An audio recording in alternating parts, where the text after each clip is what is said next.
Au port de Dakar, voilà déjà plus de 2 semaines que ce bateau un peu particulier est amarré. Le Plastic Odyssey, un navire laboratoire qui s'est donné pour mission de devenir un ambassadeur de la lutte contre la pollution plastique. Dans la salle de conférence du bateau, plusieurs acteurs du recyclage sénégalais sont réunis. L'objectif est de leur permettre d'échanger et de leur présenter des solutions low-tech, autrement dit des technologies simples et peu onéreuses. On pense que c'est vraiment en trouvant des solutions qui sont assez peu énergivores, des machines qui sont faibles en termes de coûts de production, qui sont durables, faciles à réparer. C'est comme ça qu'on va pouvoir régler le problème sur une échelle la plus longue possible.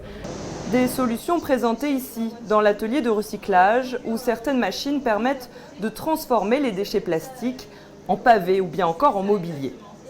Elles intéressent tout particulièrement Hassan Seck, cofondateur d'une start-up basée à Saint-Louis, dans le nord du Sénégal, qui s'active dans la collecte des déchets.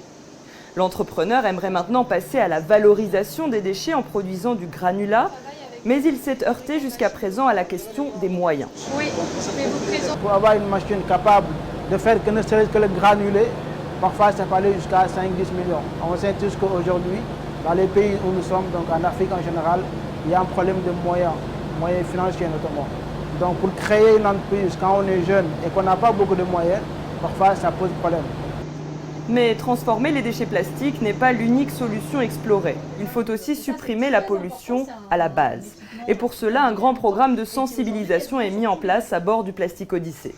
À chaque étape, plusieurs centaines d'écoliers visitent le bateau.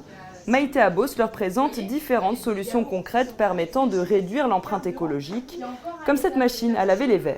Elle va venir laver mon verre avec seulement 2 centilitres d'eau. Quand on regarde le problème de la pollution plastique, c'est vite assommant. On se dit c'est l'enfer, on va tous mourir et ça donne très envie de rien faire.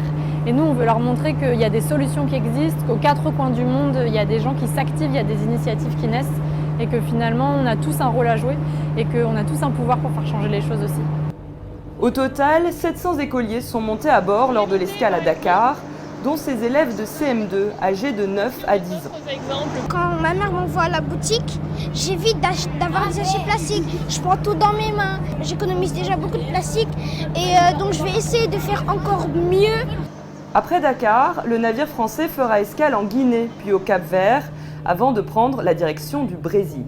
Son tour du monde doit durer 3 ans. Alison Fernandez pour VOA Afrique, Dakar.